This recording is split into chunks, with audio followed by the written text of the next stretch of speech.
Welcome to Mornings with Madonna, where today we'll explore a replica of a sarcophagus to understand the aspirations and insecurities of our most transformative cultural revolution. So buckle up and step into our historical time machine to understand why the Carpenters would put a sarcophagus in their grand hallway.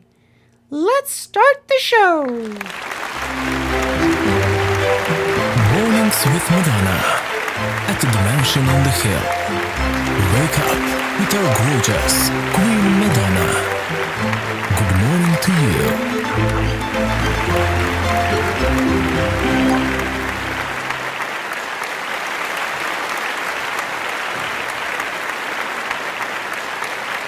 Grandma, I did not understand a word of what you just said in that intro. That's why I'm asking you to sit up there on the landing for this episode, Cliffy Poo. This is a very complicated subject that is the confluence of manifest destiny, the woman's movement, revival architecture, and the human yearning to be a part of something greater. Grandma, if that was an explanation to make me understand it better, I'm still lost. Likely you will not get the gravity of what this sarcophagus signifies, but that's okay. Just sit up there out of the frame, and perhaps someone watching will grasp it. Okay, Grandma. Go ahead. I'm waiting up here. Thank you, dear. So, in the 1800s, when my mansion was built, most people did not travel far in their lifetimes. But the cracking of the Rosetta Stone in 1822 and crescendoing a century later in 1922 with the discovery of King Tut, there was over a century of serious Egyptomania. Why was that? Was it the advent of photography that exposed this remote and exotic world of ancient Egypt?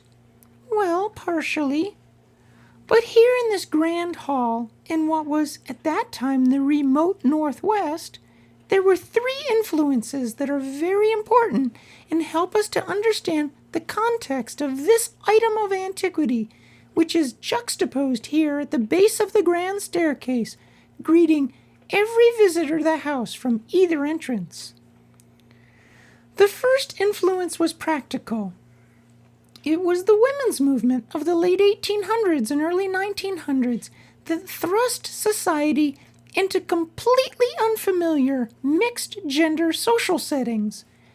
Take the revolutionary cocktail party, a barrier-breaking affair of the early 1900s that made demands on people's depth and breadth of knowledge and interest.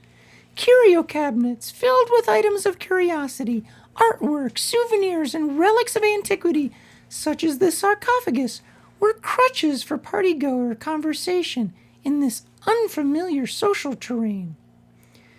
The second influence is the reason that items of antiquity were acquired and displayed. It was because, subconsciously and overtly, they were significant trophies. Certainly, they were difficult and expensive to obtain, but more than that, it boosted the egos of America's nouveau riche, and especially the marginalized Midwesterner, by providing them with a physical connection to greatness in the past, almost like purchasing a piece of history to replace their missing pedigree. The third reason we see in popular styles. The Washington Monument and the Fauché Tower were replicated obelisks popularized by ancient Egypt. But architecture and interior design of homes and buildings were adopting elements from the ancient world too. In this mansion, there are too many examples to list of ways that the Carpenters built and decorated to lean on their ancient history to give themselves a sense of place. And it is my opinion that this is not altogether wrong.